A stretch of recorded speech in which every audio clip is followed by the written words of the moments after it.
Hello, everyone. This is Carol Scott with the National Ombudsman Resource Center, and I want to welcome you to today's webinar, COVID-19 Recovery and Reentry, a Technical Assistance Open Dialogue webinar series. Today's topic is on successful communication during COVID-19. Just some housekeeping. Please use the Q&A feature for questions for the speakers. Please use the chat feature for comments on things that are being said or questions you want to ask other attendees. And be sure when you do that you are clicking presenters and attendees or all participants or whatever. So in case you're saying something that you want other people to see, you're not just sending it to the panelists. And at the end of this webinar, there is an evaluation of the questionnaire, and we would very much appreciate it if you would take 2 minutes to respond to that questionnaire to help us have a better sense of what's happening. I see some of you are raising your hands. We're not able to add anyone. So if you have something that you want to comment on, please put those into the chat. And this is where the chat and the QA is. You just put your cursor up to the top and the different categories will be opened. Our speakers today are Patty Dukaye. She is the state ombudsman for the state of Texas. Shazia Sultan is the managing local ombudsman in Brazos County, Brazos Valley in Texas. And Heidi, and I have already apologized to Heidi. I don't speak French, but I think it's something like experience. So she can correct me later if that's not right. And Heidi is from north of Seattle. I'm afraid to say the name of the Snohomish, I think is the name of her county. I am terrible at words and names, and I apologize profusely. And so we're glad to have Patty, Shazia, and Heidi speaking with us today about communication. Katie, if you'll open up the first poll, we're wanting to know what kind of activities you did during the pandemic, during when you were not able to visit inside facilities. So you can select as many of these as you want or as you need to, that will show us what kinds of activities that you were doing. So please click on everything there. And while you're doing that, just want to remind you of some of the homework that I hope that you took the time to do. And if not, perhaps after this webinar, we have several tip sheets and reference materials. One is specifically on communication and includes how to communicate and ideas for contacting residents and family members, how to coordinate with the long-term care facility to make sure that you have a staff person that you can be in regular contact with, and then ideas and tips for talking with resident representatives and their family and the public. Many of these you might have already been doing, but it never hurts to look at these and see if there are things that your program could begin doing or continue doing. So Katie, if you will close the poll. So it looks like 28% of you were doing window visits, 40% outdoor visits, 44% wrote a letter. Wow, 89% of you spoke with a resident by phone or video call. 86% spoke with family members.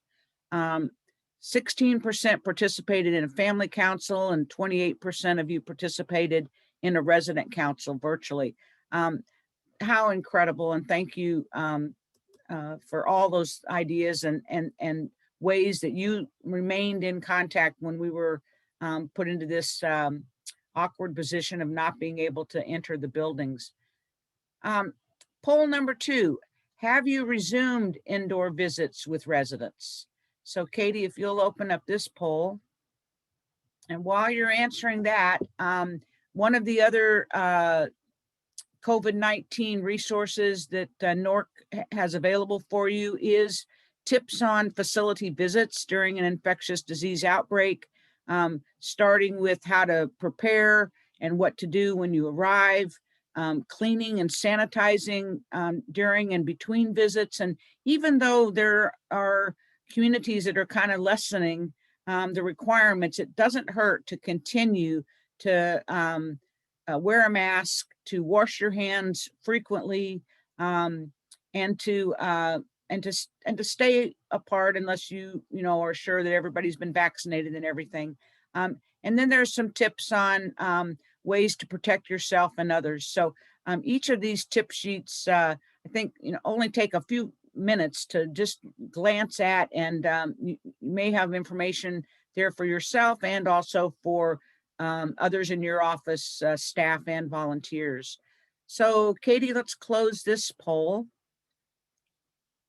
And 77% of you have resumed indoor visits. Oh man, I tell you, we're going to have a story later on that I think is going to appeal to those of you, especially that are starting to visit. And I hope that the 23% of you that have not started, I hope that you're able to begin those indoor visits, and we can get back to the truly being there for the residents. There's also a checklist, one of the resources, for ombudsman during COVID. There are a set of questions or things that you can be doing, this checklist. I picked out number 12, which talks about being prepared to find residents that are having different emotions, some that will be very happy to see you, others that will be more quiet. Each of these tasks has the task name, a description of it, and an example of what kind of interaction that you might want to have during that phase of what it is that you are doing with your checklist. And this is excuse me. NORC also has a lot of resources regarding trauma and person-centered care during COVID. And I encourage you to look at the webinar series for ombudsman programs. The link is has been sent to you with this slide deck. And each of those are about a half hour in length. And Dr. Sherry Gibson, our good friend from Colorado, put these together. She also did a series for staff and for administrators. And I encourage you to share the links with the administrators and ask them to share with their direct care staff. Even though we can begin taking a breath away from the pandemic, for residents and anyone dealing with long-term care issues, that the event is not over yet. People are still experiencing and reliving being isolated, staff being afraid to go into facilities, administrators being overwhelmed. So as much as we can continue to give them some resources about trauma and compassion fatigue and anxiety and grief, I think the better. This is the entire set of COVID-19 recovery and reentry resources. This is where we get the R3 tag, recovery and reentry resources. So you can click on any of these. You'll notice that some of them have been updated as CMS is sending out new guidance. NORC is keep making sure that these resources have the most current guidance. I want to just mention free cell phones. If you are not familiar with this, across the country, the Federal Communications Commission, the FCC, works with mostly state Medicaid agencies to make sure that everyone has access to a a cell phone, and they have about somewhere between 200 and 300 minutes a month. We've had one local ombudsman program that talked about how the nursing home was not able to get not able to get these phones for the residents. The ombudsman stepped up, worked with the state agency, and 7 residents received free phones and were able to talk to their family members. So there is information on here for each state and who the connecting state agency is to ensure this. So if you come across residents that would like to have their own cell phone to be able to talk to family and friends and you, be sure and check this out. At this point, I'm going to turn things over to Patty. Hi, thanks, Carol, and glad to be with you guys. I'm Patty Ducaye. I'm the Texas State Long-Term Care Ombudsman, and very glad to be with you today, spending some time. I'm going to start on my next slide with a little bit of information about Texas, just for a bit of context for those of you that aren't from our state, just to share with you the sense of scope of long-term care facilities and our size.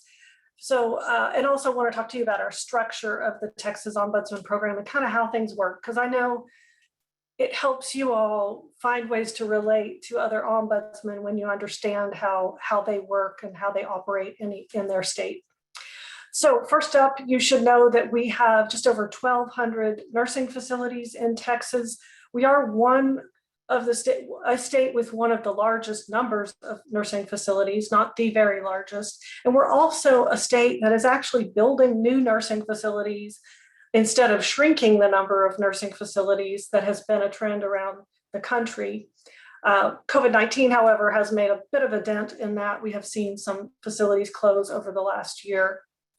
Second up is our assisted living facility communities. That's 2,029 statewide. That is obviously, just like for you all, probably a growing part of long-term care. In our world, we have assisted living facilities, essentially 2 types of them, type A and type B. Type B has a little bit higher level of care that it can provide, and that can also be what is often called by the industry memory care, or we would call it Alzheimer's certified care. And so assisted living facilities are really on a growth industry, but in terms of residents and the numbers of people who live in our facilities, something around 80,000 nursing facility residents in Texas and about 50,000 residents of assisted living facilities. And we go to all of those, but nothing else. We have about 100 staff ombudsmen in our state, and we have a dwindling number of volunteer ombudsmen hit quite hard by COVID-19. And it looks to us like we have about 200 volunteers, at least those who've done some kind of a reportable activity in this fiscal year. So I'm looking at October 1st to now and saying 200 volunteers who are actively participating in our program now. It was more like 400 volunteers just a year and a half ago. So it is a big change for us, and we're really kind of hanging on to our volunteers. And I'll try to refer to that a little bit in another couple of, maybe a slide or two as I speak to you. The other thing is to tell you about our structure. And we are not so fast. We are what ACL calls a decentralized program. That means that we have a state office, and then we contract with, in our case, 28 different agencies to operate a long-term care ombudsman program, a local ombudsman entity in their home community. So 28 programs across the state of Texas that cover some really diverse communities across our state, some rural and almost frontier land, and then where there are more cows than people, as you would say, often in Texas, and also suburban and sometimes really thriving and growing suburban areas and urban areas as well. And we have some of the largest cities in the country and some really fast growing communities. And that, can really shift dynamics and make a lot of changes in growth, and new facilities being opened up a lot with those kinds of changes. So working with those local ombudsman entities, most of them are in area agencies on aging. And we have really always operated that way in the state of Texas. So I know that makes us a little bit different than some of you listening. So you have to take some of the things I say and kind of switch them to how your state operates and how where your office operates. And I hope we can offer you some translatable information. So ready for my next slide. Okay, so this is really a rundown of what I thought were notable activities to share with you all that are something that were directly under my control as the state ombudsman, things that we did in Texas that I thought were most closely related to COVID-19, but also ultimately some big communications that I wanted to talk with you about. So first up, you know that every state got an allotment of money from the federal government, first with CARES Act funding. And the first decision I made as the state ombudsman in Texas was to hold most of that money, a big chunk of it, and make sure that we could procure PPE supplies for our ombudsman and buy things that we thought were going to be safe and good, not fraudulent materials, buy them at a cheaper cost. And that was a big undertaking for us. This is, as I bet you guys know, we'd never done anything like that. And it was a challenge, especially in the beginning. So that was a big process for us to start purchasing PPE. And now for the last year, it has been an ongoing, constant part of our operations now at the state office.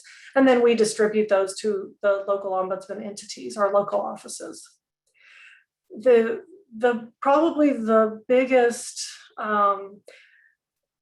activity in terms of time that we may have done is developing our policies and deciding on what training that our long-term care ombudsman needed to follow during COVID-19 restrictions and the experiences we were going through. So policy development took easily 50% of my time, maybe more, especially in the first 6 months of the pandemic. And that meant creating direction for all of our ombudsmen about what they could not do at first, because the first message from us in late March was stop visiting. Volunteers stopped visiting, staff stopped visiting, with an explanation of why we were doing that. And then it was a struggle, as I bet many of you experienced, of just figuring out, now what do I do? How can we offer at the state office direction for the statewide operations so that there's some sort of unified response that we're making in terms of calls that you were getting, skyrocketing calls to your offices sometimes with questions, complaints, the inability to get into facilities for visiting by family members and friends of residents, and just answering questions from the facilities about what are they supposed to do, and translating so many complicated messages from CDC and CMS and our state agencies. We decided, in terms of training, we did a little bit of our own training. Certainly we do routine training for our ombudsman staff network, and we added in volunteers too, since it all became virtual. And then we developed a small PPE training, just teaching ombudsmen how to put on their PPE and take it off, and then also what PPE they had to wear under what circumstances when they were making what kind of visit. Policy development, last thing about training, we then tapped into the NORC materials, predominantly those training materials that I guess Carol just referenced about getting back into facilities, experiencing resident and facility staff grief, and grief of your own from loss and stress and strain. And so this very focused ombudsman direction of training that we felt was vital for all of our ombudsmen prior to getting back into a facility. So we actually required our staff ombudsmen to take all of that series of training, and volunteers who want to make a facility visit are also required to complete all of that webinar, now recorded training from Dr. Sherry No. Well, anyway, now I'm going to forget her name and I won't be able to come up with it. What is it, Carol? Sherry Gibson. Okay, Sherry Gibson. Okay. Well, okay, Sherry, I had it right. So the last thing I want to say about policy development from Texas is that we really created a nuts and bolts guide for our ombudsman, for better or worse. You know, we told them exactly how they would be able to make a visit starting at a point in time, and what those conditions would be. And we made some pretty drastic changes to how ombudsmen would do business. For one, making our visits announced in the beginning.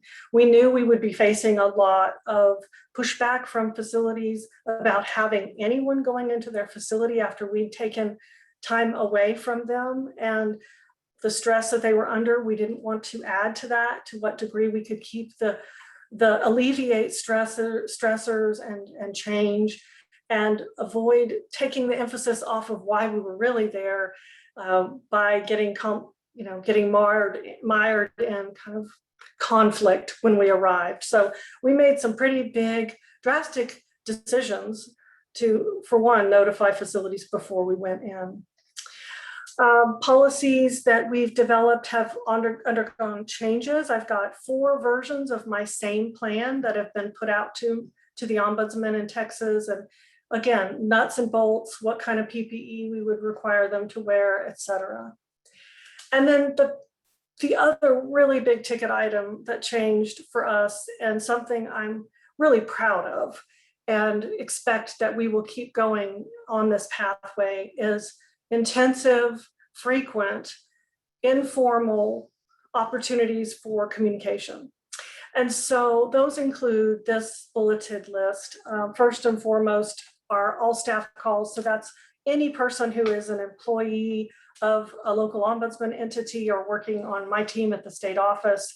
Though everyone was invited, and every Tuesday we took an hour or longer to present a few things to the group if we had some information we wanted to share, but really just allow people to ask us a question.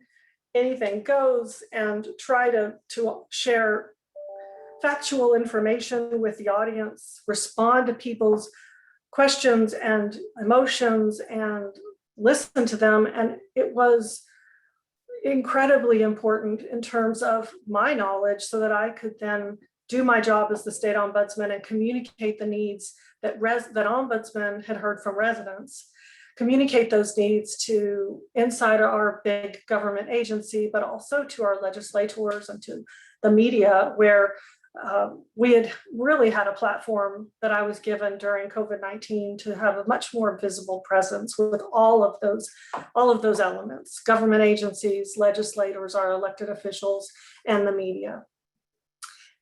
We also are still holding weekly calls with our managers. So I mentioned that we have 28 local ombudsman entities. And so each of those has a manager. You're going to meet one in a few minutes. Shazia is one of our managers.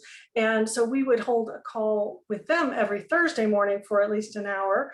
Same protocol, really, just taking it, looking at their world from a managerial level, looking at what experiences they were hearing about from their staff, and talking about even kind of the personnel management that they had, questions and feedback, and also just always thinking about problem solving on both our Tuesday and Thursday conversations.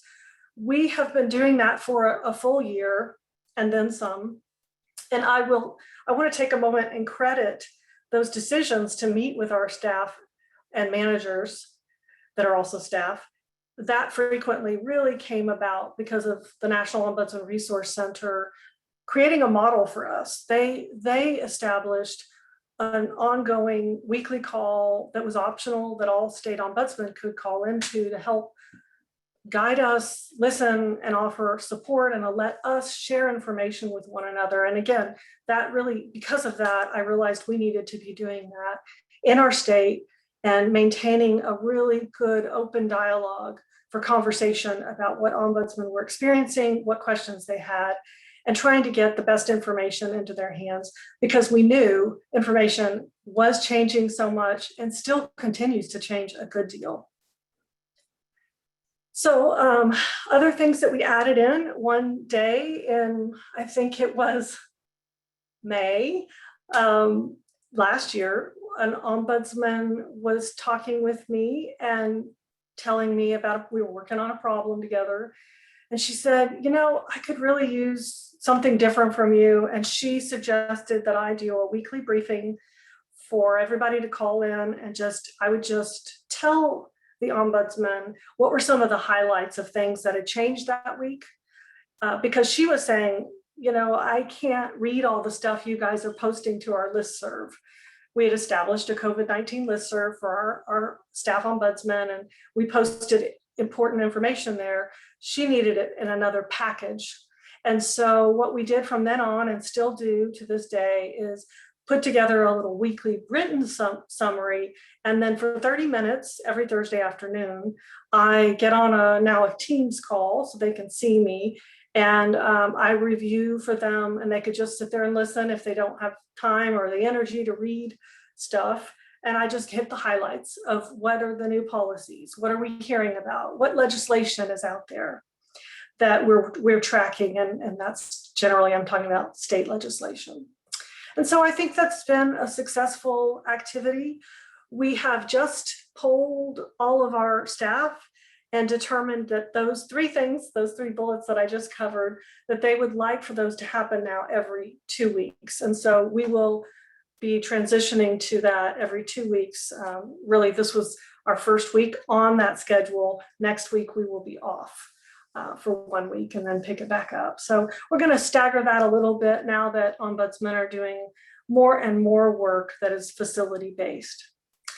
And then two more things I wanted to mention here. The last one, I'll have another slide on Facebook, but I wanted to just mention that in our state survey agency has really stepped up during COVID-19. We're very appreciative of what they have done to try and support facilities, but also the public understanding what the requirements are of nursing facilities and assisted living facilities. And so for every week, at least a year, a little bit over that, they have held webinars for an hour for assisted living facilities, an hour and a half for nursing facilities.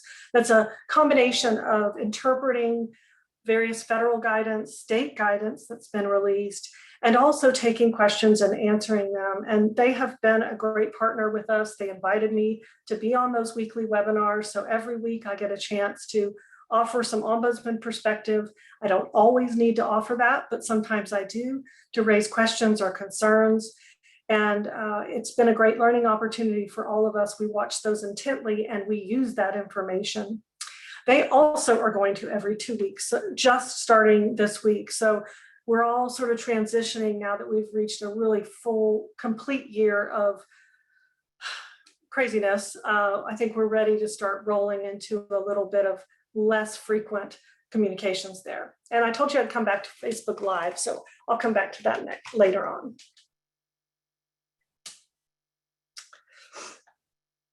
So this was a big thing. We at first, like many of you, or maybe all of you, told volunteers that they could not visit at facilities, and we didn't let them visit initially, even when our staff ombudsman came back. So we needed to give volunteers help with a purpose. And we had first one activity that we generally called COVID-19. And it was a real catch-all to allow people who were doing a quick reach out call to their facility where they were assigned, but not really doing anything that could qualify as information and assistance. Then we gave them a way to report that as COVID-19 work. We then transitioned that idea into something else, which was really a volunteer contact with residents. And I want to show you on the next couple of slides what that looked like. So if you'll scroll, yeah. So we have developed now a little slideshow that I'm recording that will stay in place, because we really don't know two things. We don't know how long we're going to have some volunteers who we love and who we've trained and we admire them, and they don't feel comfortable going into a facility. So if we can keep them in our program and they can be in contact with some residents in their assigned facility, we know there's value in that. And so we wanted to create this concept, and we call it virtual contact with residents when we're reporting it. And it's kind of its own thing, but it's something we believe in and that we think is worthy of maintaining a person's ombudsman certification as a volunteer. It's only for volunteers. And this is a couple of, I think I'm going to show you maybe 4 slides or 5 that just show you a few pieces of that presentation that's out there. But we've been counting it for a while, and I want to show you the next slide just to show you some of the information we present. So again, this is for volunteers only. Our goal is just to help volunteers think of sort of concrete ways to reach out to someone in a facility, especially if we're certifying new volunteers during the pandemic who've never made facility visits. How do they make that and establish that connection? So we wanted to give them some really basic information about asking for people's phone numbers and contact information, and figuring out when is a good time for that resident and each and every resident when they'd like a phone call once a week, say, and then sticking to that schedule. Next slide. We also give them some advice about any kind of a video call they might make and talk with them about this is really your opportunity, just like when we go into a facility and we look nice. You see how residents respond to that.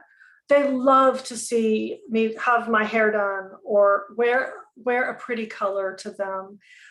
They love a smile. And so that presentation actually can mean a lot, especially when you're feeling really locked up, cooped up in your tiny room inside of a facility. So we talk about that and how that can really brighten someone's day.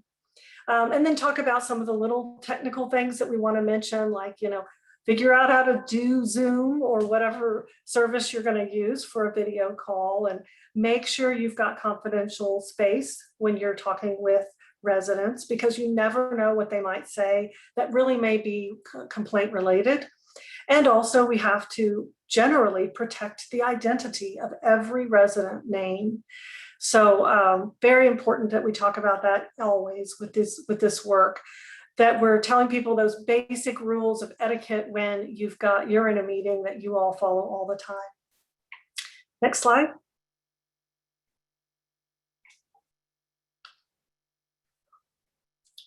Again, advice about how to start.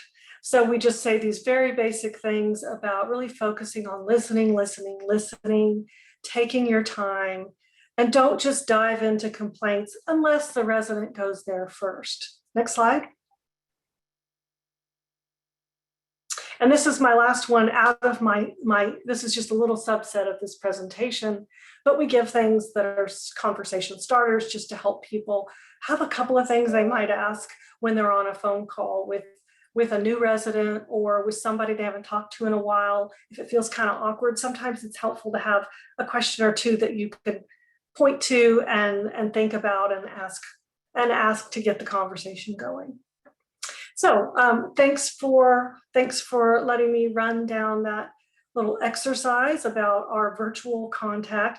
We really hope that that volunteers who have been with our program but may not feel comfortable going back, that maybe we could keep them with us through that particular activity. And we're looking forward to maintaining that activity in the future and actually maybe really counting them as volunteers. And in the NORS world, that would probably be NORS reporting as an other volunteer. So wanted to give you a few elements of a timeline for the Texas program, because I know it can be different for each of you. It is different for each of you. In late July was really the first time that Texas long-term care facilities saw a big surge in COVID-19 cases. So you could just imagine, compared to my colleague Heidi, who's going to talk in a minute, I mean, they were experiencing that first wave so much sooner than us. And certainly all of our states were sort of on different cycles, but this is when it really hit us hard. And that was when I was really close to preparing us to go back in and make some facility visits. And you can see that August 2020 here on this slide is also telling you this is the first time that I released that comprehensive plan. I said those policies for our ombudsman.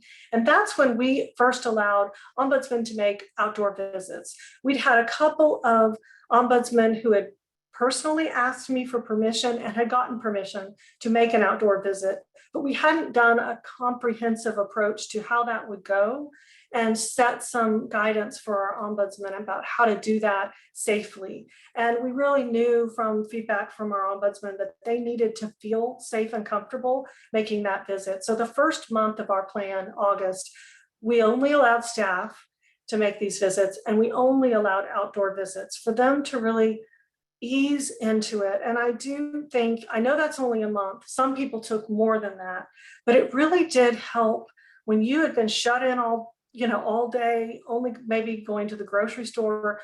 That getting back out there was scary. It feels weird to do it the first time again. And so we wanted to take something that was kind of periodic. So by September, I'd already laid out in our plan that they would be allowed to make other kinds of visits. So they could visit at a window side of a resident. Certain PPE was required at that point. They could visit outdoors, as I mentioned, and that would be ongoing. And they could visit indoors with significantly different and more established PPE that had to be worn. Now, in Texas, it has just changed a little bit, but we required N95 respirators to be worn for any kind of an indoor visit all the time. We made that decision in part because we were going back in relatively early, September of last year. And we also did allow volunteer ombudsmen, but they had to have that training just like our staff ombudsman, and they still do. And they had to wear the same PPE and follow the same protocols as staff. So September was a real marker when people were allowed to start exploring these indoor visits. And what we did during that time is make sure that ombudsmen were sharing information with one another. So think back to those weekly calls that I mentioned to you. We had ombudsmen who had made a visit, indoor, outdoor, or at the window, coming on and talking about what that experience was like. What were their fears? What were their experiences that they didn't anticipate? How did people respond to you? And really, by and large, it was so positive. I think ombudsmen, you guys, we do this work because we love being with residents, and getting back with residents, even under strange circumstances and behind a mask, was important to us. And sharing those successes was a real critical piece to our getting comfortable and exploring, taking that risk myself. Those were important stages in our process in Texas. Now, by late December, we had another big surge in cases, and actually a larger number of cases in Texas in late December. But that's also when vaccinations began in Texas. And that, of course, was a big marker for us. Once residents were fully vaccinated, we really, really were feeling good about their protection from us possibly having COVID-19 and unknowingly stepping foot into the facility. Plus, a lot of our ombudsmen had access to a vaccine pretty early on, took advantage of it. And that still is, more and more that's the case. And so finally, I wanted you to know that for Texas, as of April 1st, we are now requiring one visit to be made per facility in every service area. And that would be completed by June 30th. So by June 30th, every one of our assisted living facilities and nursing facilities has to have an on-site visit by an ombudsman. For us, that includes visiting outdoors or at a window side where the ombudsman stays outdoors, or an indoor visit. But that is a big change for our program, and one we're undergoing now. Things seem to be going well. And my last slide.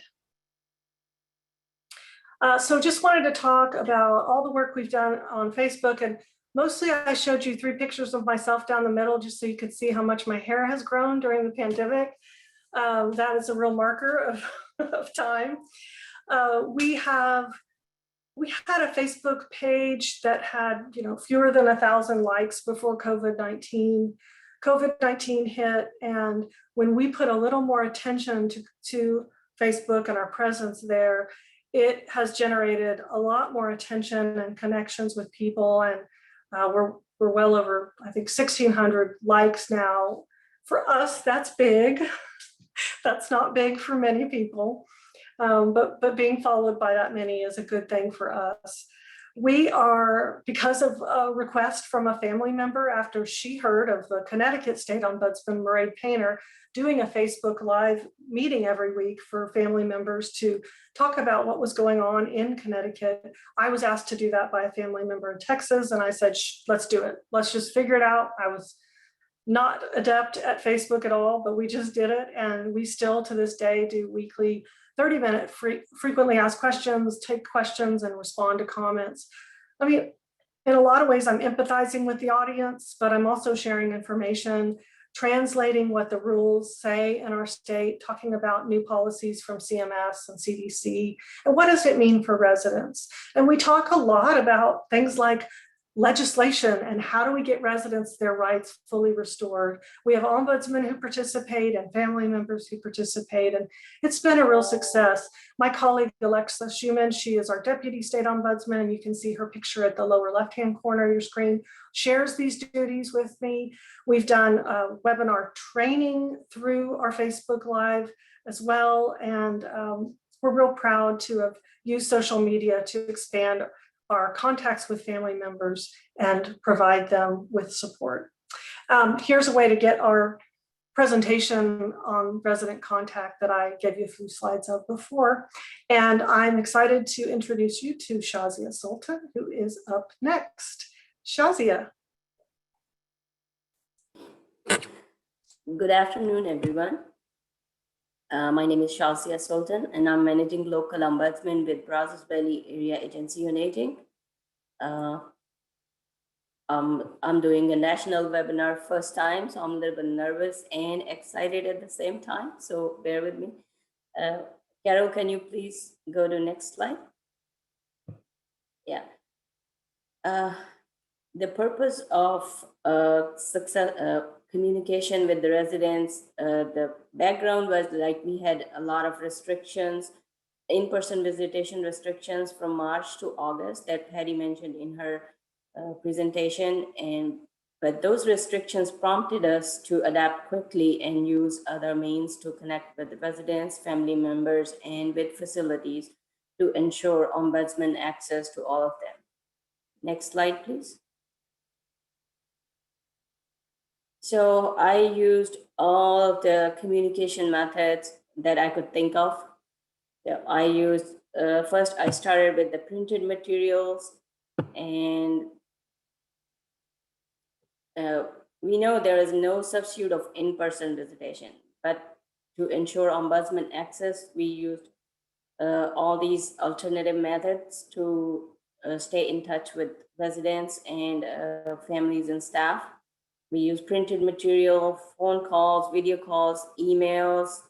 We sent greeting cards and made outdoor visits and indoor visits. Next slide, please.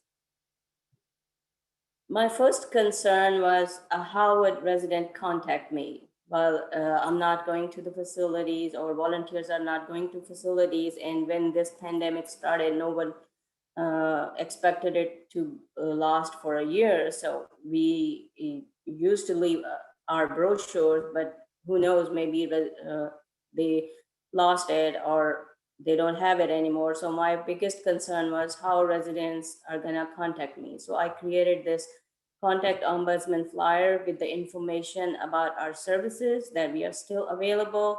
And it had like phone number, email address, and our website information. And I got it bulk printed and delivered it to all, mailed and delivered it to all of my facilities. And later I used, to continue this, I used our state ombudsman poster and residents' rights brochure. Both of these from our state office. So I again delivered and mailed those to all of my facilities to make sure that residents has my contact information. Next slide, please. I also did some information and assistance through mail, and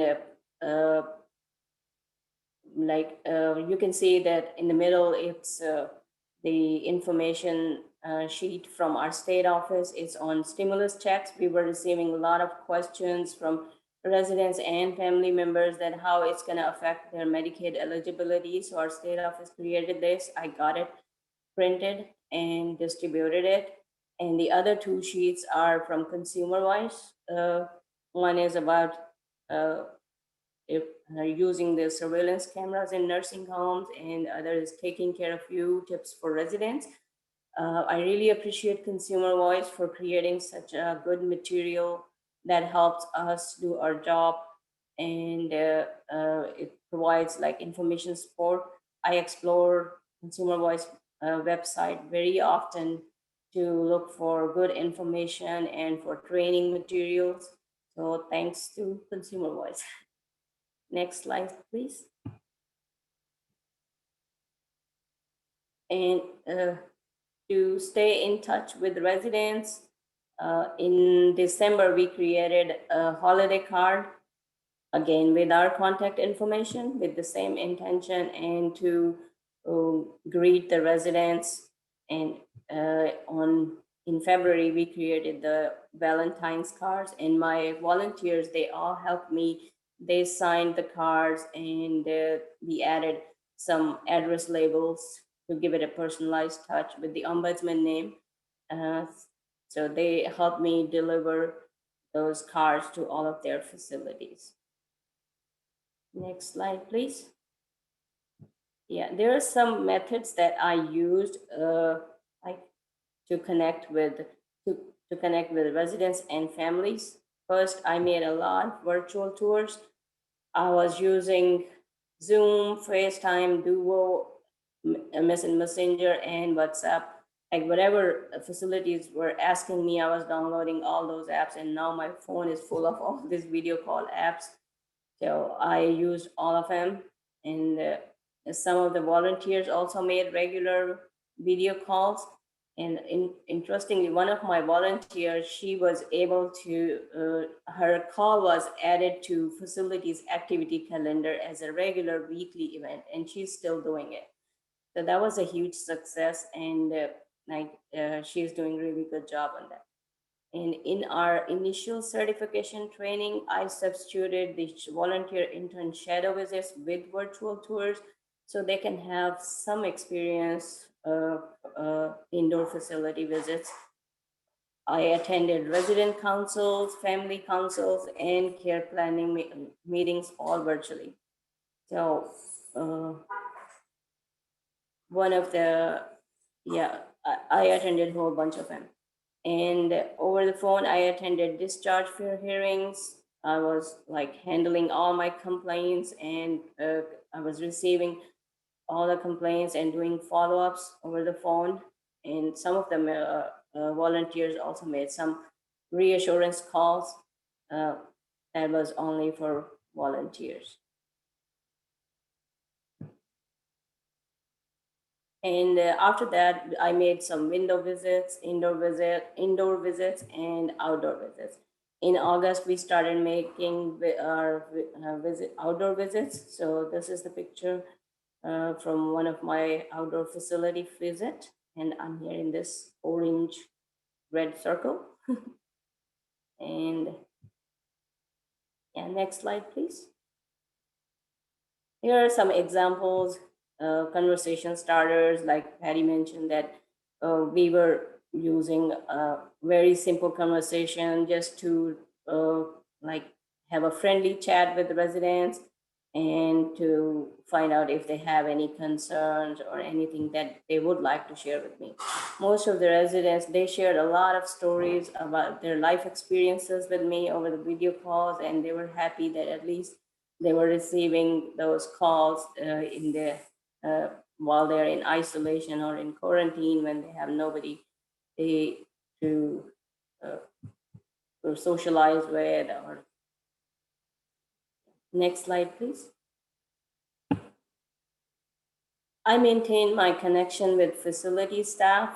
First of all, I identified my regular contact and check-in staff. It was mostly administrator or the manager of the facility. I was checking the facility COVID status with them and scheduling my virtual tours with them or the indoor-outdoor visits, because initially we were required to schedule the visit. And printed material that I showed you earlier, all of that, I send them to administrators again. And I sticked in cover letter with the request to deliver it to all the residents. And I received call in response after delivering those materials. So sometimes residents refer to the document that they received and they ask me questions. And I was also sharing those materials with the family members as well when via email.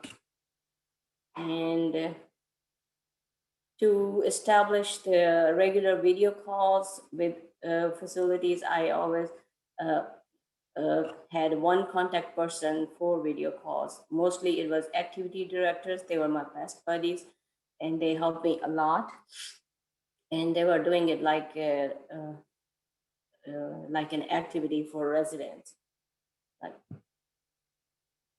And I sent a lot of information information and assistance to facility staff.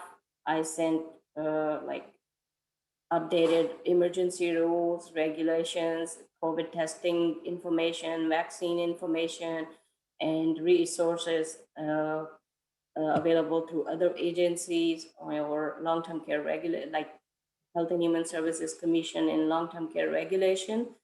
And from any other, I was sending them information about all the resources available in our local community, especially for those residents who wanted to leave the facility. So I was giving them a lot of information about all the resources that can help residents get out of nursing home. Next slide, please. We also had some communication with public. One of my interview article was published in local newspaper, and I submitted several PSAs throughout the year. They were on different topics like for World Elder Abuse Awareness Day or residents' rights, or I was sending those throughout the year. And one of my staff ombudsman, he did the radio interview, and I participated in a Facebook Live event. We were using social media. I participated in one of the Facebook Live event with the state office, with the state ombudsman and other managing local ombudsman. And one of my volunteer, he wrote a very powerful and amazing story. We published it on Facebook, state and our local agency Facebook page. I will show you in next slide. And I also made a recruitment flyer. I recently made that, and I'm sending it to church. I'm already sending it to churches, Texas A&M University, Retired Teacher Association, and I'm planning to send it to local libraries, to AAA listserv, all the senior centers in our area. And my goal is to recruit and train more and more volunteers to ensure ombudsman access to residents and families. And that's it. Heidi, Carol, can you please show the last two slides? The one is the volunteer story that is published on our state Facebook page. You can read the whole story through this link. And next slide, my last slide is my volunteer recruitment flyer. The front side is made by the state office, and I created the back side to put more local information to encourage people to join our program. Thank you. That's it. Hello, everyone. Thank you very much for giving me an opportunity a little bit about Snohomish County, Washington, and some of the remote advocacy that we've been doing and some of the barriers that we identified pretty quickly, and then some strategies. Next slide, please. So real quickly, we have about 4,000 facilities in Washington State with a little over 75,000 licensed beds. We're divided into 14 regions, and currently we have about 159 certified volunteer ombuds. Next slide, please. So Snohomish County is in the northwest region of the state, and we are the third most populous county in the state of Washington. Next slide, please. In Snohomish County, we have 686 facilities and about 8,300 licensed beds, or 8,300 residents that we're advocating for. So we in Washington State have skilled nursing facilities, assisted living facilities, and adult family homes. Currently, I have 7 certified active volunteers, but gratefully, I have 5 additional volunteers currently in certification training. Next slide, please. So like many people have already talked about, many of you are already doing, we've utilized a number of different communication styles in the face of COVID. And I'm just going to talk about a couple today and to circle back to a poignant story that I have to share. But of course, we've been using phone calls and, clearly based on the poll that many of us have been, mailings, Zoom meetings, and conference calls. So next slide, please. So like all of us, we were communicating with facilities. We were getting the resident representative name and contact information, and we're making those calls to residents and families. And certainly we're reaching out to staff and supporting and regulatory agencies during our case management, case resolution.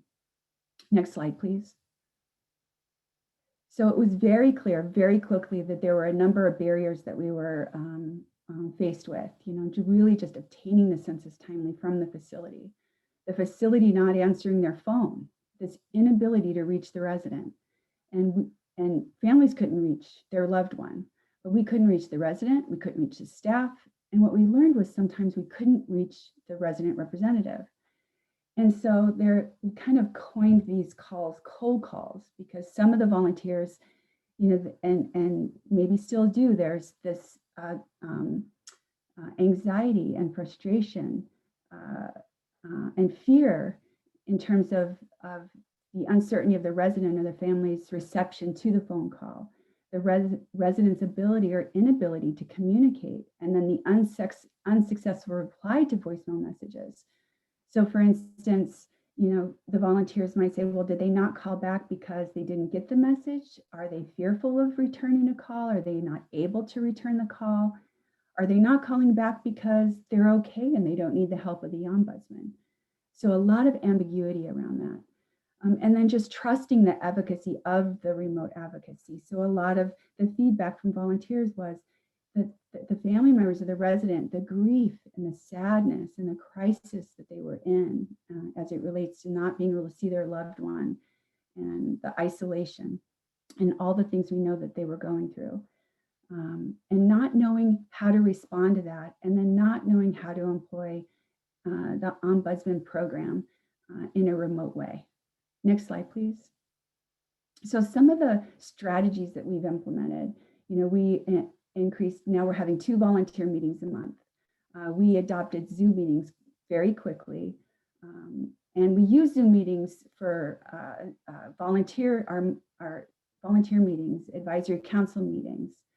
I use them to communicate with staff for care conferences, families, and residents. So we've used the merge call feature for training purposes, so we could merge a volunteer onto a call and they could listen in how we as staff helped communicate with families and residents and managed concerns. We developed a calling best practice script. We've encouraged webinars and mailings, which I'm going to talk about in a minute. Of course, we communicated state regulations related to COVID and long-term care. And we've had a variety of guest speakers, and I think that really speaks to a proactive approach of educating volunteers and staff with the variety of resources available to them so that they feel more confident and more informed and able to present all that information confidently to residents and families. So for instance, we've had the local health jurisdiction and the Alzheimer's Association, developmental disability ombuds. We're going to have the adult family home council folks are going to be with us this month. And we've got Leading Ages going to be with us in July to talk about art and music therapy and some grants that are out there for facilities to help residents. And I'm very excited to say that we're going to have our very first volunteer appreciation in person in June. And it'll be the first time we've, as a team, met together face-to-face since February of 2020. And then real quickly, we do some role plays scenarios during our meetings. And of course, we share remote advocacy success stories. Next slide, please. So the mailings was another way to communicate with the residents, but it was really another way to keep our volunteers engaged and reaching out to residents in a way that they felt comfortable. So in the summer of 2020, we coined it the Postcard Project, and the volunteers helped put together these packets that had a variety of documents and information for them. We used a consumer voice template for the postcard. And in the end, with the help of our amazing volunteers, we put together over 630 packets and sent out over 7,000 postcards. And now we have an ongoing, more sustainable mailing project where volunteers that want to do this have a kit with postage and envelopes and note cards and brochures and business cards, and they're mailing directly to the resident. Some are mailing to all residents, and some are watching the census and mailing to just the new residents, introducing themselves and the program. Next slide, please. So, you know, remote advocacy, it does make a difference. Is it the same as face-to-face? No, because we know that when we're face-to-face with the resident, that we can, you know, we can employ all those observation skills. We can get a clear direction from the resident, and we can communicate with staff immediately. But you know, I had a poignant facility visit that I want to share that really kind of speaks to the successful communication of all of our hard work and the remote advocacy that we've been employing. So my staff ombudsman, Yasmin Ray Sims, and I entered a skilled nursing facility in August. So it'd been 6 months since we'd been in a facility and met face-to-face with a resident. So we walked through these 2 floor-to-ceiling double doors into an open area, a communal area, and we were met by a resident sitting in a wheelchair. And the resident, I greeted the resident, introduced myself and the program, and he said, "Snohomish County Ombudsman?" And I said, "Yes." And we're going to say his name is Joe. So he said, "My name is Joe." Yasmin then said, "Joe, it's Yasmin." And Joe was like, "Yasmin, I can't believe you're here. I can't believe I'm seeing you. They let you come in." He was so excited. And of course, Yasmin met his enthusiasm. Come to learn that Yasmin had been advocating with Joe, alongside Joe, remotely over the phone for the last month. So they continued to communicate. I turned to my right and I made eye contact with another resident, wheeling herself into this common area.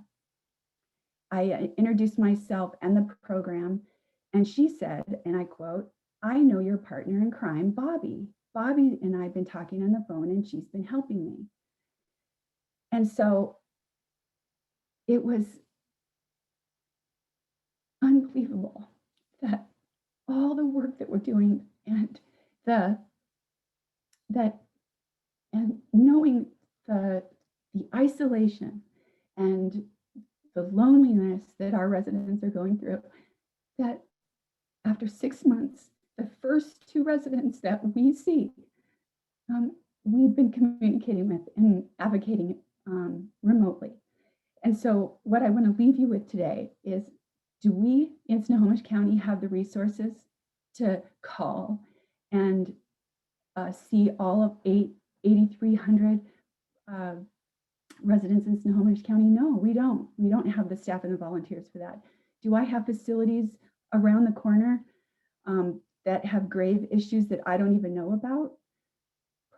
Most likely, right?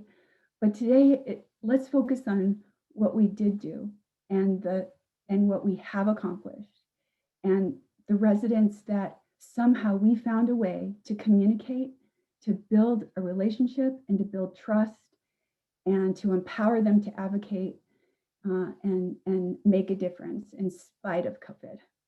So, thank you for having me.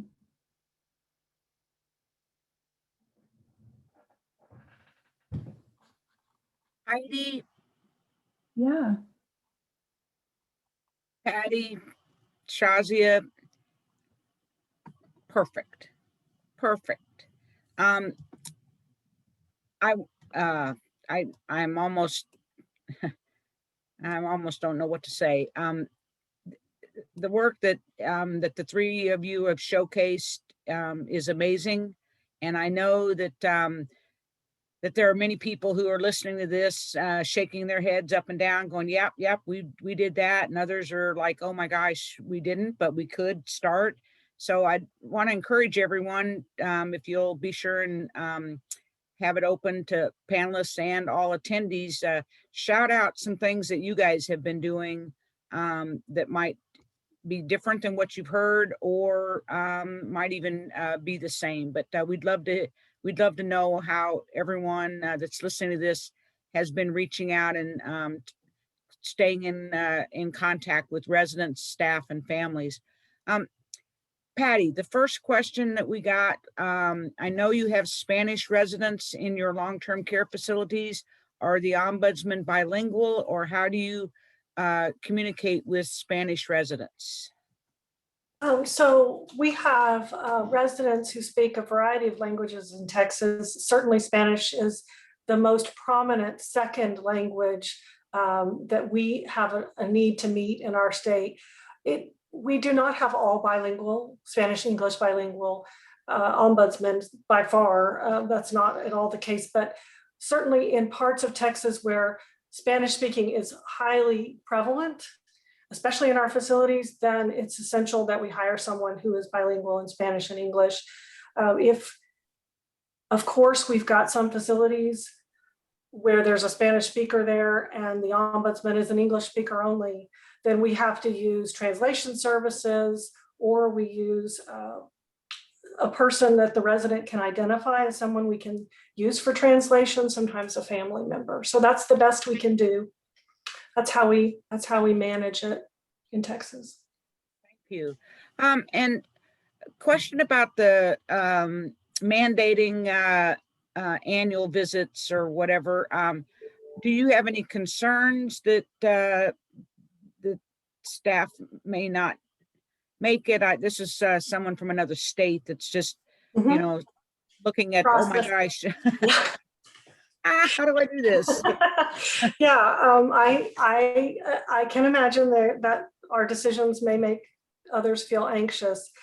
Texas had, before COVID, a very rigorous, Shazia would agree, expectation of on-site facility visits. We have a schedule that our ombudsman must keep in terms of frequency. We have dialed that way back. And just April 1st is the first time that a visit is required, and it will be for the next 3 months that ombudsmen have within their service area where they cover a requirement to be on site, window visit, outdoor visit, or indoor visit to each of their facilities. So it is a new requirement for us to go back into that mode, but it's well under what we used to require because we know we need to take this slowly. And before that, all visits that were made in Texas were voluntarily made by an ombudsman. So no one was required to before that. Shazia, is there anything you would add to that? No? You know, in the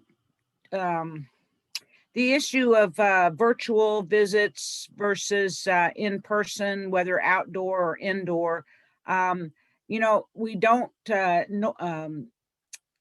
ACL in the national reporting does not count a virtual visit as a visit. And so that is, I mean, that's why when we see the statistics nationally for visits, the numbers are going to have dropped basically to zero, because the idea from ACL is that ombudsman programs visit once a quarter, although it doesn't ever say that anywhere. That's kind of the standard. And there's really been no place where there was a visit once a quarter. So because they really are not counting virtual visits. So it is that indoor or outdoor where you're actually seeing residents in their environment a little bit. That's right, Carol. And so just to clarify, I think what we understand is you have to be physically present on site at a facility to be able to count it as a facility visit. So I'm glad you're clarifying that. And I'm seeing the question now that you were asking me, and I didn't really answer it. I did speak for Texas, and I should only speak for Texas, but there are no requirements at the federal level for a certain number of visits. And I think that's what Carol's helping to explain. Otherwise, it's really a question for the Florida State Ombudsman. Right. And I should just mention, thank you, Patty, that, if you are a local ombudsman and you have any questions, the first place to go is going to be your state ombudsman to ask, I heard this on this webinar, can we do this or whatever? All of your guidance and everything needs to come from your state, depending on kind of where you guys are in the COVID process and everything. The question came in about getting copies of the brochures and pamphlets and other things that you guys have shared. And I'm thinking that many of them have a link on there, but I'm assuming if people reached out to you and wanted something specific, and I know, Patty, you specifically have the guidance for volunteers, that if they'll contact your office, you will send them that video training to them.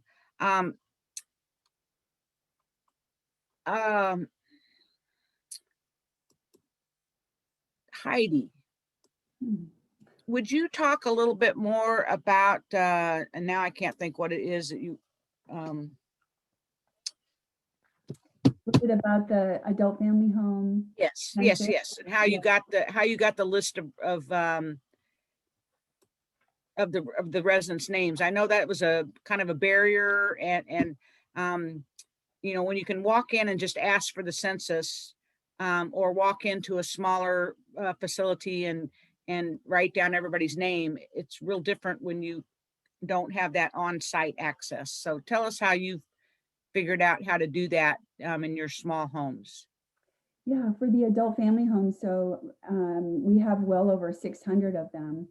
And so the challenge oftentimes with adult families and homes is, that we have limited ability, bandwidth to get into adult family homes, right? We're all very reactive, and a staff ombudsman and a volunteer, a staff ombudsman is usually in a facility because there's a complaint. So there's less networking with the adult family homes as well, just for sheer volume and the fact that we don't have bandwidth.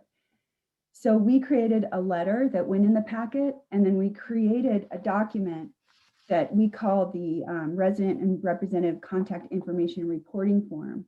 And we gave the provider instruction to fill out that form and then either fax it, email it, or mail it back to us so that we could have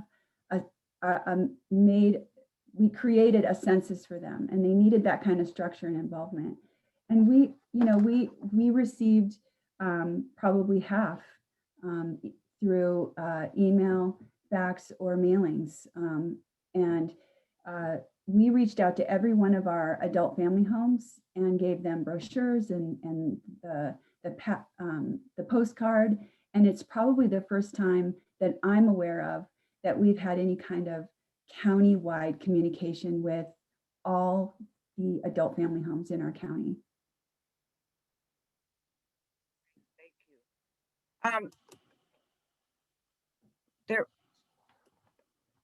And I'm assuming you would be happy to share any of that if somebody were to Sure. contact you. Yeah, Absolutely. absolutely. Yeah, we mhm.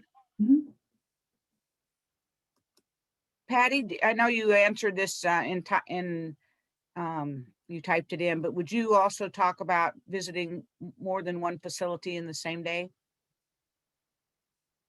Sure, and just to respond to Heidi's comments just a moment ago, to say, I do think we have to take heart in some accomplishments, like you mentioned earlier too, Heidi, that this has been a really hard, difficult year, but we've done some things and learned some things that I think are kind of amazing. And to do something and recognize an accomplishment like a county-wide outreach effort that you've never done before, I think is awesome. So congratulations on that, Heidi. What was the question? Visiting more than one facility at a time.